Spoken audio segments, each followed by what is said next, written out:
जब कोई औरत मर चुकी हो लेकिन पूरी दुनिया उसे जिंदा मान रही हो, जब उसके नाम से व्हाट्सएप की डीपी बदलती रहे, फेसबुक पर पोस्ट आते रहे और पूरे 6 महीने तक लोग यही मानते रहें कि वो कहीं बाहर है, सुरक्षित है, तब सवाल उठता है कि मरने वाला भूत है या जिंदा लोग झूठ में जी रहे हैं। आज की ये कहानी सिर्फ एक हत्या की नहीं है, ये कहानी है रिश्तों की, धोखे की, लालच की और उस खौफनाक साजिश की जिसमें एक औरत को मारने के बाद उसे जिंदा दिखाने की कोशिश की गई। कहानी शुरू होती है गोरखपुर से और खत्म होती है नेपाल की उन पहाड़ियों में जहां सच को पूरे 7 साल तक दबा कर रखा गया।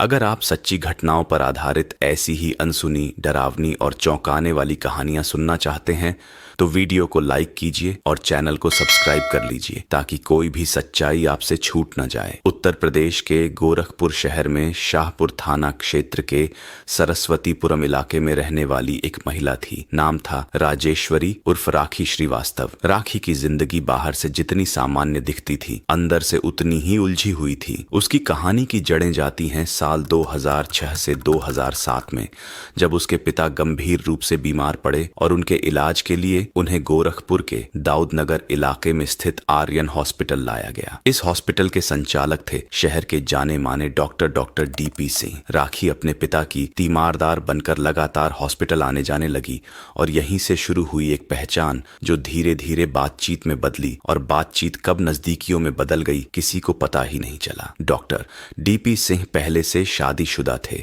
और उनकी पत्नी का नाम उषा सिंह था, लेकिन इसके बावजूद डॉक्टर और राखी के बीच संबंध गहराते चले गए।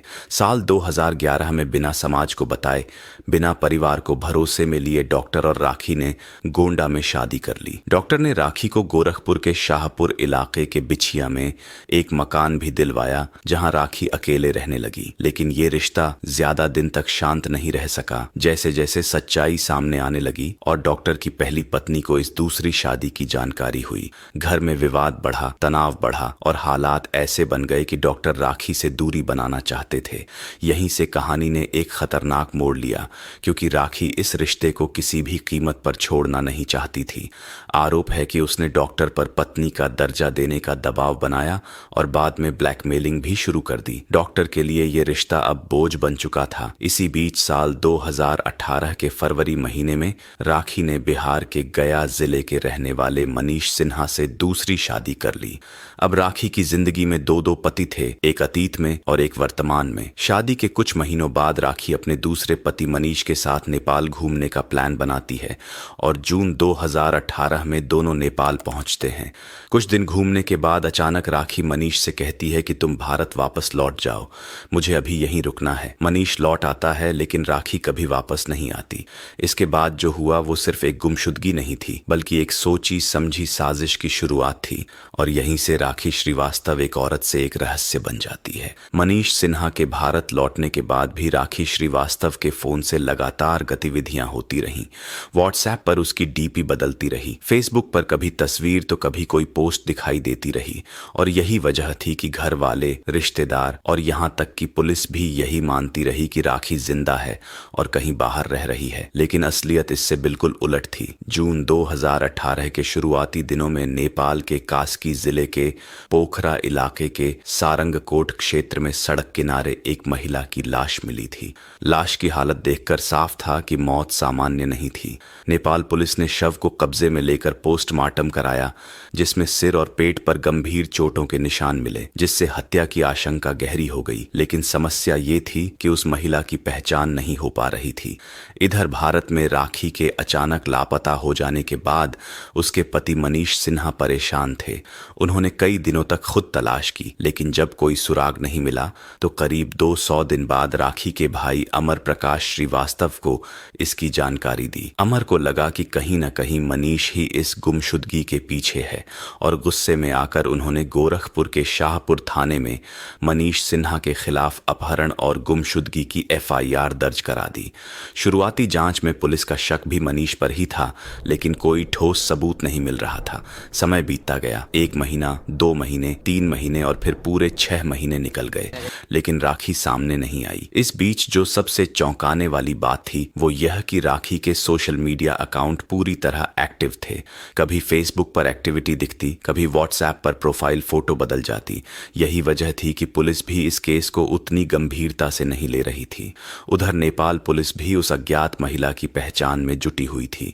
शव की तस्वीरें आसपास के थानों में भेजी गईं, लेकिन कोई सफलता नहीं मिली। आखिरकार नेपाल पुलिस को शक हुआ कि महिला नेपाल की नहीं बल्कि भारत की हो सकती है। इसके बाद नेपाल पुलिस ने उत्तर प्रदेश पुलिस और यूपी एसटीएफ से संपर्क किया और शव की तस्वीरें साझा की। शुरुआत में इस सूचना को भी खास तवज्जो नहीं मिली, लेकिन यूपी एसटीएफ में तैनात एक सिपाही की नज़र जब उस तस्वीर पर पड़ी तो कहानी का रुख बदल गया। उस सिपाही को वो चेहरा जाना पहचाना सा लगा। उसने अपने वरिष्ठ अधिकारियों को बताया कि कुछ साल पहले जब उसकी पोस्टिंग गोरखपुर में थी, तब वह शहर के एक बड़े डॉक्टर की सुरक्षा में तैनात था और उसने इस महिला को उस डॉक्टर के घर आते जाते देखा था। जब नाम की पुष्टि हुई तो पता चला कि महिला राजेश्वरी उर्फ राखी श्रीवास्तव ही थी। इसके बाद यूपी एसटीएफ ने बेहद गोपनीय तरीके से इस मामले की जांच शुरू की ताकि किसी को भनक न लगे। जांच जैसे जैसे आगे बढ़ी, डॉक्टर डीपी सिंह का नाम सामने आने लगा। कॉल डिटेल रिकॉर्ड खंगाले गए, मोबाइल लोकेशन निकाली गई और पता चला कि जून 2018 के पहले सप्ताह में डॉक्टर डीपी सिंह का मोबाइल भी नेपाल के पोखरा इलाके में एक्टिव था। यही नहीं, डॉक्टर के ड्राइवर प्रमोद कुमार सिंह और कर्मचारी देश दीपक निषाद के फोन भी उसी समय उसी लोकेशन पर मिले। अब तस्वीर साफ होती जा रही थी कि ये महज इत्तेफाक नहीं था। जांच में यह भी सामने आया कि राखी की मौत के बाद उसके मोबाइल को जानबूझकर असम के गुवाहाटी में फेंकवाया गया था ताकि आखिरी लोकेशन भारत में दिखाई दे और सबको लगे कि राखी वहीं कहीं रह रही है। इसी दौरान 6 महीने तक सोशल मीडिया अपडेट करवाकर एक मरी हुई औरत को जिंदा दिखाने का खौफनाक खेल खेला गया। अब एसटीएफ के सामने सबसे बड़ा सवाल यही था कि आखिर डॉक्टर डीपी सिंह ने ऐसा क्यों किया और हत्या की असली वजह क्या थी, जिसका जवाब जांच उन्हें धीरे धीरे उस अंधेरे सच की ओर ले जा रहा था। जांच जैसे जैसे आगे बढ़ी, एसटीएफ को डॉक्टर डीपी सिंह और राखी श्रीवास्तव के रिश्ते की परतें खुलती नजर आने लगीं। सामने आया कि राखी कभी डॉक्टर डीपी सिंह के क्लिनिक में काम करती थी और यहीं से दोनों के बीच नजदीकियां बढ़ीं। राखी सिर्फ एक कर्मचारी नहीं रही, बल्कि धीरे धीरे डॉक्टर की बेहद करीबी बन गई। डॉक्टर पहले से शादीशुदा था, समाज में उसकी इज्जत थी, बड़ा नाम था और यही वजह थी कि वह इस रिश्ते को कभी सार्वजनिक नहीं करना चाहता था। दूसरी तरफ राखी इस रिश्ते को लेकर गंभीर हो चुकी थी। वह चाहती थी कि डॉक्टर उससे शादी करे या कम से कम उसे अपनाए, लेकिन डॉक्टर हर बार टालता रहा। इसी बीच राखी की शादी मनीष सिन्हा से हो गई, लेकिन शादी के बाद भी डॉक्टर और राखी के बीच संपर्क बना रहा। कॉल डिटेल रिकॉर्ड से पता चला कि दोनों के बीच घंटों बात होती थी और कई बार मुलाकातें भी होती थीं। समय के साथ राखी का दबाव बढ़ने लगा। वह डॉक्टर से पैसे मांगने लगी, भावनात्मक रूप से ब्लैकमेल करने लगी और धमकी देने लगी कि अगर उसे अपनाया नहीं गया तो वह सबको सच्चाई बता देगी। यही धमकी डॉक्टर के लिए सबसे बड़ा खतरा बन गई। डॉक्टर को डर था कि अगर यह बात बाहर आ गई तो उसका करियर, परिवार और समाज में बनी छवि सब कुछ बर्बाद हो जाएगा। यहीं से डॉक्टर ने राखी को रास्ते से हटाने की साजिश रचनी शुरू कर दी। योजना के मुताबिक जून 2018 में डॉक्टर ने राखी को घूमने के बहाने नेपाल चलने के लिए राजी किया। राखी को लगा कि शायद यह सफर उनके रिश्ते को कोई नया मोड़ देगा, लेकिन उसे क्या पता था कि यही उसकी आखिरी यात्रा बनने वाली है। डॉक्टर अपने ड्राइवर प्रमोद कुमार सिंह और कर्मचारी देश दीपक निषाद के साथ राखी को लेकर नेपाल पहुंचा। पोखरा के पास एक सुनसान इलाके में कार रोकी गई और वहां राखी से बहस शुरू हुई। बहस इतनी बढ़ गई कि डॉक्टर ने आपा खो दिया और अपने साथियों की मदद से राखी की बेरहमी से पिटाई कर दी। सिर और पेट पर किए गए वार इतने गंभीर थे कि मौके पर ही राखी की मौत हो गई। हत्या के बाद तीनों बुरी तरह घबरा गए। लाश को सड़क किनारे फेंक दिया गया ताकि मामला एक्सीडेंट या अज्ञात मौत जैसा लगे और तुरंत भारत लौट आए। लेकिन यही गलती हो गई, क्योंकि नेपाल पुलिस ने पोस्टमार्टम में हत्या के साफ संकेत पा ली। भारत लौटने के बाद डॉक्टर ने अपनी साजिश के दूसरे हिस्से पर काम शुरू किया। राखी का मोबाइल असम के गुवाहाटी में फेंकवाया गया ताकि उसकी आखिरी लोकेशन भारत में दिखे। इसके बाद 6 महीने तक सोशल मीडिया अकाउंट एक्टिव रखवाए गए। कभी डीपी बदली जाती, कभी स्टेटस अपडेट किया जाता ताकि सबको यही लगे कि राखी जिंदा है और कहीं छिप कर रह रही है। इस बीच मनीष सिन्हा शक के घेरे में बना रहा और असली कातिल खुलकर घूमता रहा। लेकिन एसटीएफ की जांच अब निर्णायक मोड़ पर पहुंच चुकी थी। कॉल रिकॉर्ड, लोकेशन और गवाह गवाहों के बयान एक ही कहानी बयान कर रहे थे। आखिरकार यूपीएसटीएफ ने सबूतों के आधार पर डॉक्टर डीपी सिंह को हिरासत में लिया। शुरू में डॉक्टर ने खुद को बेगुनाह बताया, लेकिन जब सबूत सामने रखे गए तो वह टूट गया। पूछताछ में डॉक्टर ने अपना जुर्म कबूल कर लिया और पूरी साजिश बता दी। इसके बाद ड्राइवर प्रमोद और कर्मचारी देश दीपक को भी गिरफ्तार कर लिया गया। इस खुलासे के साथ ही यह साफ हो गया कि जिस महिला को महीनों तक जिंदा समझा जाता रहा, वह दरअसल कब की मारी जा चुकी थी और उसके सोशल मीडिया के जरिए एक झूठी जिंदगी चलाई जा रही थी। लेकिन कहानी अभी खत्म नहीं हुई थी, क्योंकि अदालत में इस केस ने जो मोड़ लिया, उसने पूरे सिस्टम और रिश्तों पर एक बड़ा सवाल खड़ा कर दिया। डॉक्टर डीपी सिंह की गिरफ्तारी के बाद मामला मीडिया में आग की तरह फैल गया और हर तरफ सिर्फ एक ही सवाल था कि इतने समय तक यह सच छुपा कैसे रहा। अदालत में जब केस की सुनवाई शुरू हुई तो बचाव पक्ष ने इसे आपसी विवाद और अचानक हुई मौत बताने की कोशिश की, लेकिन अभियोजन पक्ष ने जो कड़ियां जोड़कर पेश की, उन्होंने कहानी को बिल्कुल अलग मोड़ दे दिया। कोर्ट के सामने सबसे अहम सबूत राखी श्रीवास्तव की कॉल डिटेल रिपोर्ट थी, जिसमें उसकी मौत से ठीक पहले डॉक्टर डीपी सिंह से लगातार बातचीत दर्ज थी। इसके अलावा नेपाल में मिले पोस्टमार्टम रिपोर्ट में साफ लिखा था कि राखी की मौत दुर्घटना नहीं बल्कि गंभीर मारपीट से हुई थी। सिर पर गहरी चोट, अंदरूनी रक्तस्राव और पेट पर लगे वार इस बात की पुष्टि कर रहे थे कि यह पूरी तरह से योजनाबद्ध हत्या थी। अभियोजन पक्ष ने यह भी बताया कि हत्या के बाद डॉक्टर ने जिस तरह से सोशल मीडिया के जरिए झूठी कहानी बनाई, वह अपने आप में एक बड़ा अपराध था। राखी के फेसबुक और व्हाट्सएप अकाउंट से किए गए मैसेज, डीपी बदलाव और ऑनलाइन एक्टिविटी सब कुछ यह साबित कर रहे थे कि कोई जानबूझकर लोगों को गुमराह कर रहा था। कोर्ट ने जब डॉक्टर से सीधे सवाल पूछे तो उसका आत्मविश्वास टूटता नजर आया। उसने माना कि उसे डर था कि अगर राखी जिंदा रहती या सच सामने आता तो उसका पूरा जीवन बर्बाद हो जाता। समाज में इज्जत, परिवार और करियर बचाने के लिए उसने वह रास्ता चुना जिससे अब वापसी संभव नहीं थी। वहीं मनीष सिन्हा की भूमिका को लेकर भी अदालत में लंबी बहस हुई। शुरू में जिस पति को हत्यारा माना गया था, वही अब एक पीड़ित के रूप में सामने आ रहा था। जांच में सामने आया कि based on the case details, Manish had no direct connection to Nepal trip and was himself misled by fake digital traces. Court ने माना कि सोशल मीडिया और तकनीक का इस्तेमाल कर जिस तरह से जांच को भटकाया गया, उसने असली कातिल को लंबे समय तक बचाए रखा। इस केस ने पुलिस सिस्टम की कमजोरियों को भी उजागर किया। शुरुआती जांच में कॉल रिकॉर्ड और डिजिटल सबूतों को गंभीरता से नहीं लिया गया, जिसका फायदा आरोपी को मिला। अगर एसटीएफ ने दोबारा जांच नहीं की होती तो शायद यह सच कभी सामने ही नहीं आता। अदालत में गवाहों के बयान भी बेहद अहम साबित हुए।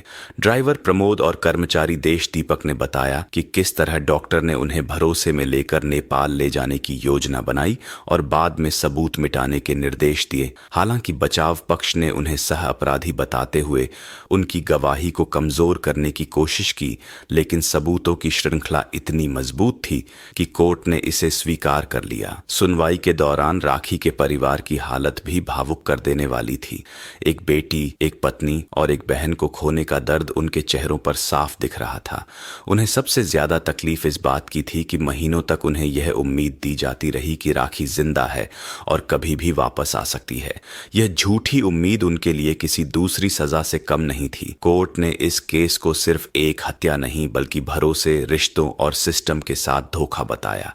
जज ने टिप्पणी करते हुए कहा कि जब पढ़ा लिखा और सम्मानित कहलाने वाला व्यक्ति कानून को अपने हाथ में लेता है तो समाज को उससे सबसे ज्यादा खतरा होता है। इस टिप्पणी ने पूरे कोर्टरूम को खामोश कर दिया। लेकिन कहानी का सबसे बड़ा सवाल अभी भी बाकी था कि इस केस का अंतिम फैसला क्या होगा और डॉक्टर डीपी सिंह को उसके की क्या सजा मिलेगी, क्योंकि आने वाला फैसला सिर्फ एक व्यक्ति की नहीं बल्कि पूरे समाज के लिए एक मिसाल बनने वाला था। कोर्ट में लंबी सुनवाई और तमाम बहसों के बाद आखिरकार वह दिन आया जब इस केस पर फैसला सुनाया जाना था। कोर्ट रूम में सन्नाटा था। हर किसी की नजरें जज पर टिकी हुई थीं। अभियोजन पक्ष ने आखिरी दलील में कहा कि यह सिर्फ एक महिला की हत्या नहीं बल्कि भरोसे, रिश्ते और कानून तीनों का कत्ल है। डॉक्टर डीपी सिंह ने जिस तरह से अपने पद, पढ़ाई और सामाजिक रुतबे का इस्तेमाल करके एक महिला को पहले भावनात्मक रूप से फंसाया, फिर उसे चुप कराने के लिए उसकी जान ली और उसके बाद महीनों तक डिजिटल झूठ का जाल बुनता रहा, वह किसी भी तरह से माफी के काबिल नहीं है। बचाव पक्ष ने एक बार फिर यह दलील दी कि हत्या की मंशा नहीं थी और मामला परिस्थितियों के दबाव में हुआ, लेकिन जज ने साफ शब्दों में कहा कि अगर मंशा नहीं होती तो इतनी बड़ी साजिश, सबूत मिटाने की कोशिश और झूठी कहानी गढ़ने की जरूरत ही नहीं पड़ती। फैसले में कोर्ट ने माना कि नेपाल में की गई मारपीट जानलेवा थी और यह पूरी तरह से पूर्व नियोजित अपराध था। Call record, location data, postmortem report, गवाहों के बयान और आरोपी की स्वीकारोक्ति सभी एक ही दिशा में इशारा कर रहे थे। कोर्ट ने डॉक्टर डीपी सिंह को हत्या और सबूत मिटाने का दोषी ठहराया। उसके साथ साथ ड्राइवर प्रमोद कुमार सिंह और कर्मचारी देश दीपक निषाद को भी साजिश में शामिल पाए जाने पर सजा सुनाई गई। फैसला सुनते ही कोर्ट रूम में राखी के परिवार की आंखों में आंसू थे, लेकिन यह आंसू दुख के साथ साथ इंसाफ मिलने के भी थे। दूसरी ओर डॉक्टर डीपी सिंह का चेहरा पूरी तरह से बुझ चुका था। जिस व्यक्ति को कभी समाज में सम्मान की नजर से देखा जाता था, वह अब एक सजा याफ्ता अपराधी बन चुका था। कोर्ट ने सजा सुनाते वक्त यह भी कहा कि तकनीक का गलत इस्तेमाल करके किसी को जिंदा दिखाना और कानून को भ्रमित करना एक बेहद खतरनाक प्रवृत्ति है, जिस पर सख्ती से रोक लगनी चाहिए। इस केस के बाद पुलिस और जांच एजेंसियों के लिए भी कई सबक सामने आए। शुरुआती जांच में की गई लापरवाही ने आरोपी को महीनों का वक्त दे दिया, लेकिन बाद में एसटीएफ की गहन जांच ने यह साबित कर दिया कि सच चाहे जितना दबा दिया जाए, वह किसी न किसी मोड़ पर सामने आ ही जाता है। मनीष सिन्हा के लिए यह फैसला किसी राहत से कम नहीं था। जिस व्यक्ति को लंबे समय तक हत्यारा समझा गया, आखिरकार वह निर्दोष साबित हुआ। समाज और रिश्तेदारों के बीच जो बदनामी उसने झेली, उसका कोई मुआवजा नहीं हो सकता, लेकिन अदालत का फैसला उसके लिए सच की जीत जरूर था। इस केस ने समाज के सामने एक कड़वा सच भी रखा कि रिश्तों में छुपा दबाव, ब्लैकमेल और डर किस हद तक किसी को अपराध की राह पर ले जा सकता है। लेकिन सबसे बड़ा सवाल यह था कि क्या यह सजा राखी को इंसाफ दिलाने के लिए काफी थी? क्या एक महिला की जिंदगी, उसकी उम्मीदें और उसके सपनों की भरपाई किसी फैसले से हो सकती है? शायद नहीं, लेकिन कानून के नजरिए से यह फैसला एक कड़ा संदेश जरूर था कि चाहे आरोपी कितना भी ताकतवर क्यों न हो, सच से भाग नहीं सकता। कहानी यहीं खत्म नहीं होती, क्योंकि इस पूरे मामले ने समाज, सिस्टम और आम लोगों के लिए जो सीख छोड़ी, वही इस केस का सबसे अहम पहलू बन जाती है। इस केस का फैसला आने के बाद भले ही कानूनी प्रक्रिया पूरी हो गई हो, लेकिन इसके असर समाज में लंबे समय तक महसूस किए गए। राखी श्रीवास्तव की कहानी सिर्फ एक हत्या की कहानी नहीं रही, बल्कि यह उस मानसिक दबाव, डर और ताकत के गलत इस्तेमाल की मिसाल बन गई जो अक्सर चुपचाप रिश्तों के अंदर पनपता रहता है। एक पढ़ा लिखा, सम्मानित और सफल डॉक्टर जब अपने फायदे के लिए किसी महिला की जिंदगी से खेल सकता है, तो यह सवाल उठता है कि समाज किन चेहरों पर आंख बंद करके भरोसा कर लेता है। इस केस ने यह भी दिखाया कि कैसे डिजिटल दुनिया सच्चाई छुपाने का हथियार बन सकती है। सोशल मीडिया अकाउंट्स, फर्जी लोकेशन और झूठी ऑनलाइन एक्टिविटी ने न सिर्फ परिवार को गुमराह किया, बल्कि कानून को भी महीनों तक भ्रम में रखा। अगर एसटीएफ ने तकनीकी सबूतों को गहराई से नहीं खंगाला होता, तो शायद आज भी लोग यही मानते कि राखी जिंदा है और कहीं अपनी मर्जी से छुप कर रह रही है। इस घटना के बाद पुलिस और जांच एजेंसियों ने भी अपनी कार्य प्रणाली पर सवाल उठाए। शुरुआती स्तर पर कॉल डिटेल, डिजिटल फुटप्रिंट और पोस्टमार्टम रिपोर्ट को गंभीरता से लेना कितना जरूरी है, यह इस केस ने साफ कर दिया। वहीं आम लोगों के लिए यह एक चेतावनी थी कि सोशल मीडिया पर दिखने वाली हर सच्चाई असल में सच नहीं होती। किसी की प्रोफाइल एक्टिव है, इसका मतलब यह नहीं कि वह व्यक्ति सुरक्षित या जिंदा ही हो। मनीष सिन्हा की जिंदगी इस केस से पूरी तरह बदल गई। एक पति जिस पर हत्या का शक किया गया, जिसने समाज की नजरों में अपराधी का तमगा झेला, आखिरकार बेगुनाह साबित हुआ, लेकिन जो मानसिक यातना उसने सही, उसकी भरपाई संभव नहीं थी। दूसरी तरफ राखी का परिवार अपनी बेटी को कभी वापस नहीं पा सका। उन्हें इंसाफ जरूर मिला, लेकिन खालीपन हमेशा के लिए रह गया। इस केस ने रिश्तों में पारदर्शिता और सम्मान की अहमियत पर भी सवाल खड़े किए। जब एक रिश्ता छुपाव, डर और ब्लैकमेल पर टिक जाए, तो उसका अंजाम अक्सर खतरनाक खतरनाक होता है। राखी अगर समय रहते किसी भरोसेमंद व्यक्ति या सिस्टम से मदद मांग पाती तो शायद उसकी कहानी कुछ और होती, लेकिन डर और भरोसे के बीच वह अकेली पड़ गई। अदालत की टिप्पणी इस केस का सबसे मजबूत संदेश थी कि अपराधी का सामाजिक रुतबा उसे कानून से ऊपर नहीं बनाता। चाहे डॉक्टर हो, नेता हो या कोई ताकतवर व्यक्ति, अपराध की सजा सबके लिए बराबर है। यही संदेश इस कहानी को सिर्फ एक क्राइम स्टोरी नहीं बल्कि एक सामाजिक सबक बना देता है। आज भी जब इस केस का जिक्र होता है तो लोग सिर्फ एक हत्या नहीं बल्कि उस पूरे सिस्टम की बात करते हैं जिसने सच को देर से सही लेकिन सामने जरूर लाया। यह कहानी हमें याद दिलाती है कि सच को चाहे कितनी भी परतों में छुपा दिया जाए, वह कभी न कभी उजागर होता ही है। अगर आपको ऐसी कहानियां जानना जरूरी लगता है जो समाज को आईना दिखाती हैं और आपको सतर्क बनाती हैं, तो ऐसे ही मामलों पर नजर बनाए रखना बेहद जरूरी है, क्योंकि कई बार जो कहानी हमें दूर की लगती है वही अगली बार हमारे आसपास भी घट सकती है, और यही एहसास इस केस को खत्म होने के बाद भी जिंदा रखता है।